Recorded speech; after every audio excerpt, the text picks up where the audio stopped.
नमस्कार। Video lecture की इस सीरीज़ में आज हम बात करेंगे डेटाबेस डिज़ाइन करने में उपयोग में आने वाली विभिन्न कीज़ के बारे में। तो जो हम डेटाबेस में मुख्य तौर पर जब भी डिज़ाइनिंग करते हैं तो उसके लिए हमें लगभग 6 प्रकार की की है, उनको डिफ़ाइन करना पड़ता है। तो सबसे पहले हम जो कीज़ के बारे में बात करें उससे पहले मैं आप लोगों को बताना चाहूँगा कि की किसे कहते हैं। तो की हमारे पास एक कोई भी टेबल है, उसमें हमारे विभिन्न प्रकार के जो भी एट्रीब्यूट या एट्रीब्यूट्स का एक समूह है, उसमें हमारे जो भी रिकॉर्ड्स है उनके बीच में रिलेशन को शो करने के लिए हम की का उपयोग करते हैं। साथ ही साथ की सहायता से हम किसी भी टेबल के अंदर कोई भी डेटा है उसको एक्सेस कर सकते हैं और उसमें जो भी हमारा डेटा स्टोर किया हुआ है उसको आसानी से एक्सेस करने के साथ साथ स्टोर भी कर सकते हैं। साथ ही साथ जो हमारे पास की सहायता से जो डेटाबेस में विभिन्न टेबल्स हैं उनके बीच में भी हम आपस में रिलेशनशिप भी स्थापित कर सकते हैं। तो जो बेसिकली हमारे पास की है उसके मुख्य तौर पर 3 काम होते हैं। एक, हमारे जो विभिन्न प्रकार के एट्रीब्यूट्स या एट्रीब्यूट्स का ग्रुप है उनके बीच रिकॉर्ड्स में रिलेशनशिप इस्टेब्लिश करना। सेकंड, हमारी जो विभिन्न प्रकार की टेबल है वहाँ से डेटा को एक्सेस करना। और थर्ड है, हमारा जो विभिन्न प्रकार की टेबल्स हैं उनमें रिलेशनशिप स्थापित करना। इसके बाद हम बात करते हैं हमारे डेटाबेस में कीज़ के बारे में। तो हमारी जो डेटाबेस में हम जब भी किसी भी टेबल को डिक्लेयर करते हैं तो उसके लिए हमें प्राइमरी की, कैंडिडेट की, अल्टरनेट की, सुपर की, कंपोजिट की, फॉरेन की, यूनिक की, इनकी आवश्यकता पड़ती है, जो कि हम एक के बाद अभी स्टडी करेंगे। सबसे पहले हम बात करते हैं प्राइमरी की के बारे में। तो सबसे पहले तो हमें इस चीज़ का ध्यान रखना है कि जब कभी भी हम किसी टेबल में प्राइमरी की डिक्लेयर करेंगे तो वो हमारी कोई भी नल वैल्यू नहीं होनी चाहिए। साथ ही साथ जो हमारी प्राइमरी की है उसमें हमारे पास जो सेट ऑफ एट्रीब्यूट्स है उनको हम डिफाइन करने के लिए जो टपल्स है या फिर कह सकते हो रो है उनके बीच में हमें रिलेशन इस्टेब्लिश करना है, जिसको कि हम प्राइमरी की के नाम से डिक्लेयर करते हैं। प्राइमरी की है उसका उपयोग किसी भी टेबल की प्रत्येक रो को आइडेंटिफाई करने के लिए करते हैं और प्राइमरी की उसमें हमारी कोई भी वैल्यू नल नहीं होनी चाहिए। और साथ ही साथ हमारी जो भी किसी भी एक टेबल होगी तो उसमें केवल हमारी एक ही प्राइमरी की डिक्लेयर करते हैं। यदि इसको हम एक एग्जांपल के लिए बात करें तो यहाँ पर आपकी स्क्रीन पे आप देख पा रहे होंगे कि एम्प्लॉय नाम से एक टेबल बनाई हुई है। इसमें हमारी जो एक एम्प्लॉय आईडी है उसको हमने प्राइमरी की डिक्लेयर किया हुआ है। इसको प्राइमरी की डिक्लेयर क्यों किया हुआ है? क्योंकि हमारी कभी भी कोई एम्प्लॉय की टेबल है तो उसमें हमारी एक एम्प्लॉय आईडी है वो कभी भी नल नहीं हो सकती। ये हमारे अपने आप में एक यूनिक होती है। सेकंड है हमारी कैंडिडेट की। कैंडिडेट की है वो हमारी किसी भी टेबल है उसके विभिन्न रो या फिर टपल्स में जितने भी हमारे पास कॉलम्स होंगे तो अपने आप में वो सारे के सारे इंडिविजुअल कैंडिडेट की कहलाती है। जो हमारे पास कैंडिडेट की है वो एक या एक से अधिक एट्रीब्यूट्स है जो कि हमारी किसी भी एक टपल में रहते हैं, उनका एक ग्रुप भी हो सकता है। साथ ही साथ यदि एक मैं एग्जांपल की बात करूं जो आपकी स्क्रीन पर आप देख पा रहे होंगे तो उसमें हमारे पास जो एम्प्लॉय आईडी और एसएसएन नंबर है वो दोनों हमारे लिए प्राइमरी की तरह काम कर सकते हैं। इसलिए ये दोनों हमारे पास एक कैंडिडेट की कहलाते हैं। अर्थात कह सकते हो कि हमारी कोई भी एक टेबल होगी तो वहाँ जो भी हमारी किसी भी एक टपल में कॉलम्स होंगे तो वो हमारे सारे के सारे एक कैंडिडेट की का काम करते हैं।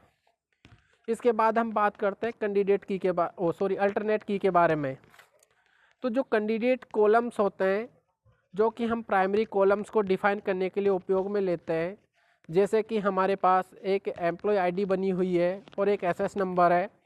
तो यदि हमारे पास किसी भी एक कॉलम है जो कि हमारा एम्प्लॉय आईडी है या फिर एसएस नंबर है, दोनों में से भी एक के रिप्लेस में हम दूसरे का यूज कर सकते हैं, तो वो हमारा अल्टरनेट की कहलाती है।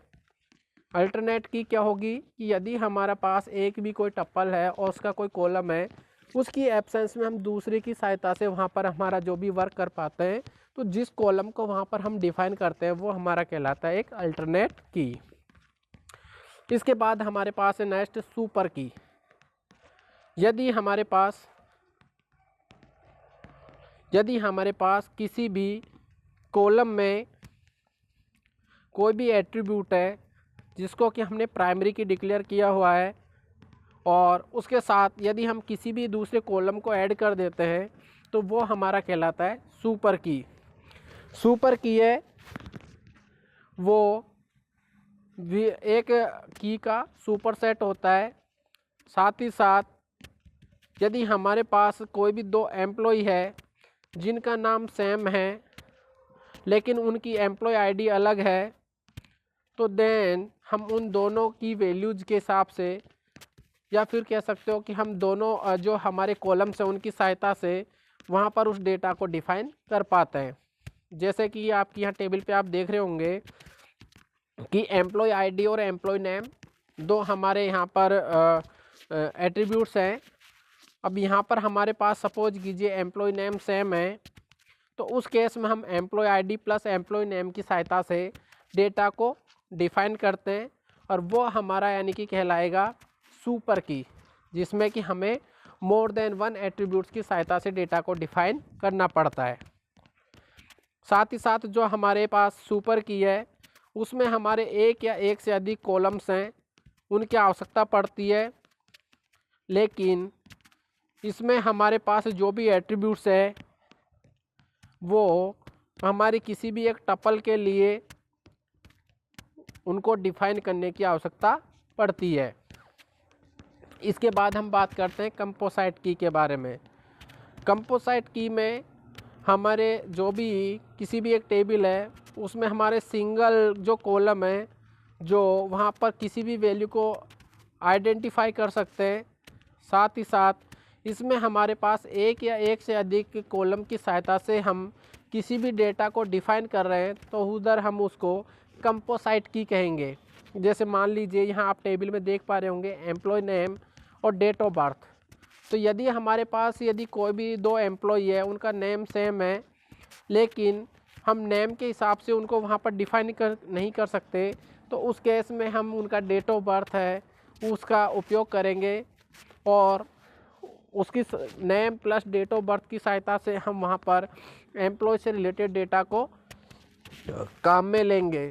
तो वहाँ पर हमारा जो एम्प्लॉय नेम प्लस जो उसकी डेट ऑफ बर्थ है, इसको हम कंपोसाइट की के नाम से भी डिफाइन करते हैं। इसके बाद हम बात करते हैं फॉरेन की के बारे में। फॉरेन की में हमारे पास एक एग्जांपल मैं लेता हूँ। जैसे आपकी स्क्रीन पर भी आप देख पा रहे होंगे कि एक तो हमारे पास एम्प्लॉय नाम से टेबल बनी हुई है और एक है डिपार्टमेंट के नाम से। तो जो हमारे पास एम्प्लॉय वाली टेबल है उसमें जो एम्प्लॉय आईडी है उसको हमने प्राइमरी की डिक्लेयर किया हुआ है, और जो सेकंड हमारे पास डिपार्टमेंट वाली टेबल है उसमें डिपार्टमेंट आईडी को हमने प्राइमरी की डिक्लेयर किया हुआ है। तो जब कभी भी हम किसी भी एम्प्लॉय टेबल के लिए बात करेंगे डिपार्टमेंट आईडी की, तो जो डिपार्टमेंट आईडी के लिए प्राइमरी की है वो हमारी एम्प्लॉय जो टेबल है उसके लिए डिपार्टमेंट आईडी एक सुपर की का फॉरेन की का कार्य करेगी। अर्थात कह सकते हो कि किसी भी एक टेबल के लिए जो प्राइमरी की होती है वो किसी भी दूसरी टेबल के लिए वही फॉरेन की, किसी भी एक टेबल के लिए जो एक प्राइमरी की होती है वही प्राइमरी की दूसरी टेबल के लिए एक फॉरेन की का कार्य करती है, या कह सकते हो कि उसे हम फॉरेन की कहते हैं। और इसके बाद हम बात करते हैं यूनिक की के बारे में। यूनिक की है वो हमारी अपने आप में एक कोई भी हमारी नल वैल्यू है वो भी उसमें एग्जिस्ट करती है, और साथ ही साथ उसमें हमारी कोई भी जो फील्ड है वो उसमें हमारी नल वैल्यू लेने के लिए भी उसको अलाउ करती है। तो इस तरह से हमने इस लेक्चर में देखा हमारे विभिन्न प्रकार की कीज़ के बारे में जो हम डेटाबेस की डिजाइनिंग के समय उपयोग में लेते हैं। धन्यवाद।